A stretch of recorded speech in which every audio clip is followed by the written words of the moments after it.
Hello everybody, welcome to my channel. So since it's almost springtime, I thought I'd paint a springtime dandelion like flower doodle painting. um, and actually I painted another one too. Actually it's a cherry blossom tree. Um, I just thought, oh, spring's almost here, especially in the area where I live, and I thought, well, let's paint something for YouTube that's springtime oriented. And I really like the way this cherry blossom tree turned out, but I decided to go ahead and do this one instead. Um,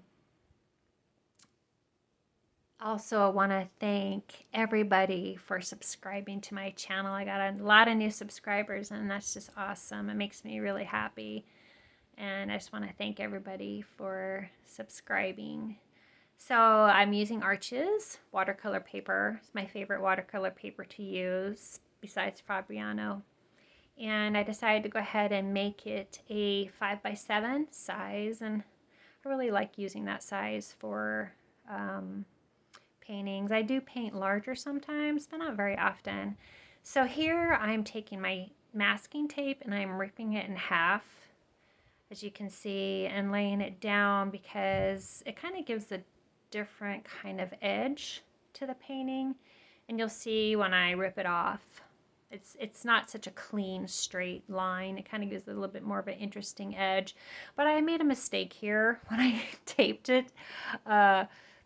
I just taped it the wrong way. So instead of watercolor today, I'm actually using gouache. 3 different colors of gouache. I'm only using 3 colors. Blue, magenta, and yellow. So I'm doing wet on wet. I'm putting down the yellow here, then the magenta, which kind of mixes into a beautiful orange, and then I'm putting down my blue and yellow over that, and it creates this beautiful green, and it's all wet on wet. And gouache is interesting. You know, it's very similar to watercolor. If you water it down, you can kind of do the same effects. And here I'm using rubbing alcohol, and I'm dropping it onto my paper. And I'm trying to kind of keep it as neat as possible, so the flowers, you know, will be easier, or the dandelions, whatever you want to call them, will be easier. They'll stand out. And then, of course, I have to put a little salt in there.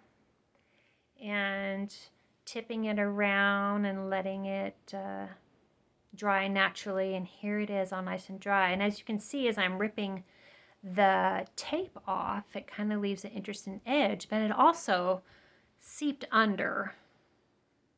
You can see how it kind of seeped under the tape there. And I took actually a piece of magic sponge, that cleaning sponge, and was able to wipe it off. So I'm using a sepia colored micropen, and I also use a white gel pen to create my blossoms or dandelions, whatever you want to call them. And then I also use later on you will see, a green gel pen. And then I also use a little bit of red gold splatter. So I will quit talking and let you enjoy the rest of the video. And again, I want to thank you so much for all the new subscribers. And if you're not a subscriber yet, please like and subscribe. And have a wonderful day.